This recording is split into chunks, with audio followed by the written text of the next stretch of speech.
si je suis Père. Malachie 1, le verset 6. Dans la Bible et dans ce texte, c'est Dieu qui est en train de se plaindre. Et il se plaint en disant, mais si je suis Père, où est l'honneur qui m'est dû? Et c'est cette parole que Dieu m'a donnée depuis hier. Le mot Père veut dire Abba. Et sa signification profonde, ça veut dire source. Quand il dit mon papa, ça veut dire ma source. Et vous allez comprendre ce matin que le Père est comme le château d'eau. Et le Fils, celui que nous connaissons, qui est Jésus, c'est lui qui est le tuyau qui quitte depuis le château, qui prend son eau pour alimenter notre maison. Donc, le château est plein d'eau.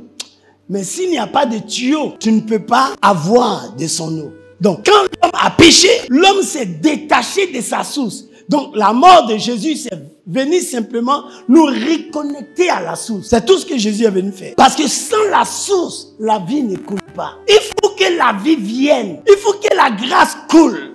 Donc, la source, le château a tout l'eau qu'il a puisé, qui est en lui. Mais pour que cela arrive dans ta maison, il faut un transfert. Et c'est pourquoi vous voyez le long tuyau, la SODECI, par exemple, va mettre le tuyau depuis le château et ça vient, ça se met quelque part. Et puis, dans ta maison, c'est à ce tuyau que se connecte le plombier qui prend un autre tuyau et puis il met ça chez toi. Nous autres, nous sommes les petits tuyaux là. Ils rentrent dans votre maison. C'est-à-dire, Jésus est venu, il a tout fait et puis on prend ce qu'il nous a donné pour vous transmettre. Sinon, tout se trouve dans le château. L'eau pour se laver, l'eau pour boire, l'eau pour nettoyer tes vêtements. Tout ce que tu as besoin de l'eau pour faire, le château là t'a déjà donné.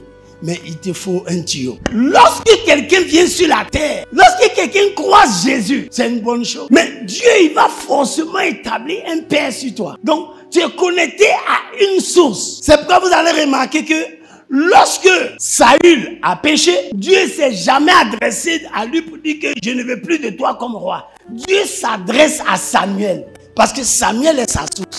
Il dit, ton enfant là, moi, il est rejeté. Je ne veux plus de lui comme un roi. Et Saül a commencé à intercéder. Lorsque Samuel est venu trouver Saül pour lui dire, vraiment, Dieu t'accorde une deuxième chance. Tellement prié. Donc, va en guerre, va te battre et viens donner le résultat à Dieu. Quand il est parti, il a encore désobéi à Dieu en prenant les veaux gras. Il dit, il est venu faire un sacrifice à l'Éternel.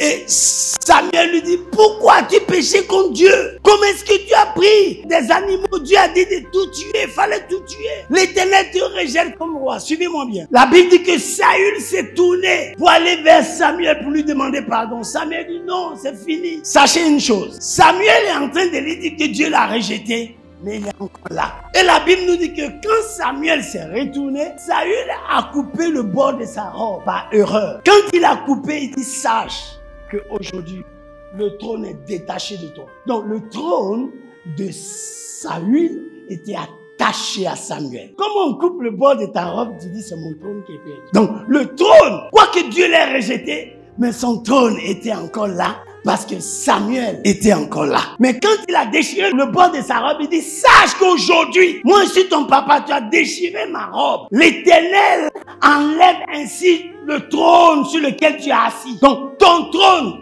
ta gloire, ta couronne, ta royauté, tout ce que tu représentes est attaché à moi. C'est pourquoi dans le sacerdoce, pour que les Aaroniques soient bénis, il faut que l'huile coule sur une seule tête, la tête d'Aaron. Donc, si l'huile coule chez un autre, le sacerdoce n'est pas béni. Mais si ça coule sur la tête d'Aaron, aussitôt la barbe bénéficie. La barbe reçoit l'huile que la tête a reçue. Et puis maintenant, la Bible dit ça coule sur les vêtements. Mais l'huile ne commence jamais au sol. Ça commence sur la tête. C'est pourquoi Jésus, la Bible nous dit que, il dit, je suis venu pour les Juifs. Mais la manière ils m'ont traité, je suis allé vers les autres peuples. C'est pourquoi on dit à tous ceux qui l'ont reçu. Mais le Père, c'est ta source. La source qui coule en lui pour toi. Dans ce pays, je vois que quand un homme de Dieu meurt, les gens sont remplis à son funérail. Les gens mettent ça sur les réseaux sociaux. Et on commence à lui rendre hommage et le célébrer. Non, ce papa-là, non, cet homme de Dieu. Ah non.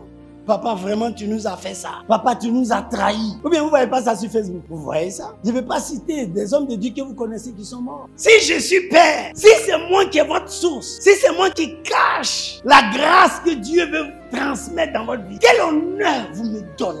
C'est le mien qui met les genoux par terre. S'il entend qu'il y a un problème grave dans ta vie, ni un lion passera la nuit à pleurer devant le Seigneur, devant le trône. S'il entend qu'un de ses responsables, un chrétien, est menacé par la mort, ni un lion ne dormira pas. Alors que pour que le salut entre dans le monde, Dieu a trouvé un père, Abraham. Il dit, tu seras une source de bénédiction pour toutes les nations.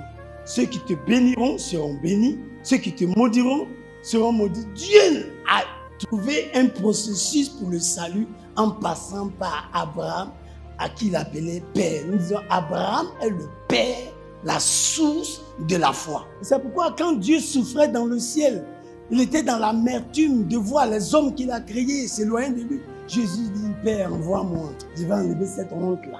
Si je vais vous citer les gens qui ont bénéficié en 41 ans que je prêche de ma source, ils sont trop nombreux.